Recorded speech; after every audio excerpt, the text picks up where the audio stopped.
Doom is synonymous with FPS. Early games in the genre were dubbed Doom clones and often carried the stigma of never being quite as good as the id-developed hit. Doom 2 landed in 1994, just 1 year after the original, but things would be pretty quiet for the franchise for about a decade after, with Ultimate Doom and Final Doom being the end caps on the original Doom saga.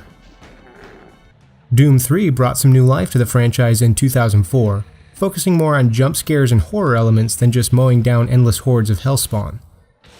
Doom 3 served as a reboot of the franchise, and promises of a Doom 4 followed shortly after its release, but again, things would go quiet. Fast forward another decade and enter Doom. No numbers, no subtitles, just Doom. Yet another reboot of the franchise, Doom: The New, brings things back to a more traditional, action-oriented shooter experience. The game begins with no exposition, not unlike starting up the original DOS classic. You play the voiceless Doom Marine, and awaken bound to a table and surrounded by grotesque minions of hell. Evil things need killing, and you have the means to do so. That's your motivation. And that's all the exposition you get as the game thrusts you headfirst into a non-stop killing spree. There's plenty of story in Doom though, and you'll encounter it by way of data logs, infrequent cutscenes, and bits of text on loading screens. It gives you enough motivation to continue killing, because just shooting ugly bastards may not be enough for modern audiences, but never actually gets in the way of said killing. It's a story that does its job to keep you interested for the 10 to 15 hours it'll probably take you to beat, but it, thankfully, never takes itself too seriously. The impressively large single-player campaign is composed of 13 huge levels, all of which feature a smattering of secret areas and collectible items. Progression through the game feels similar to a hybrid of classic Doom and Metroid Prime, with sprawling levels and moderate backtracking to get to the next area after picking up a colored keycard or new ability.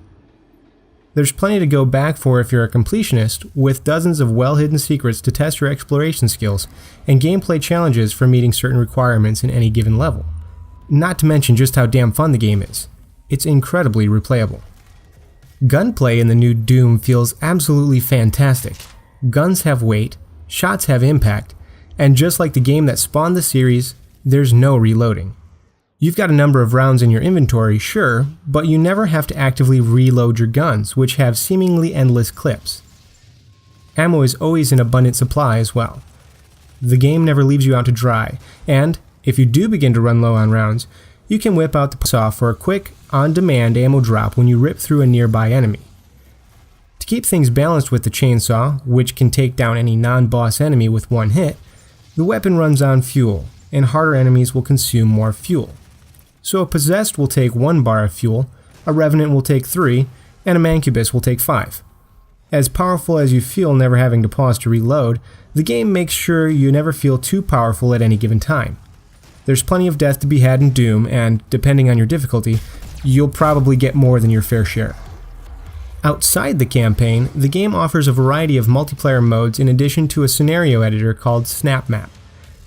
While the multiplayer modes have received little love from fans and press alike, Snap Map opens up endless possibilities for new gaming experiences. It's basically Super Mario Maker with guns, and demons, and gobs of goo. Snap Map is impressive in how much you can do with it. Everything from the map layout, enemy placement, item spawns, and sound effects are up to you. You can place interactive switches that trigger events in the level, program paths and behaviors for your enemies, even set conditions and objectives required to win your scenario. It's a great, simple-to-use tool that basically makes you an FPS dungeon master in charge of a mini-campaign. The community offerings are hit and miss, to be sure, but there is so much potential with what is possible with the Snap Map tools that you can spend countless hours in this game, whether you're constructing your own scenarios or playing maps posted by the community. The resurgence of id's iconic properties like Wolfenstein and Doom is exciting to me as someone who grew up with those properties, not just for the nostalgic value, but also to see how well the franchises can hold up in these new iterations. Much like Wolfenstein: The New Order that came before it, Doom is absolutely worth a playthrough. The multiplayer may leave you wanting, but the campaign and Snap Map community should keep you satisfied for, potentially, endless hours.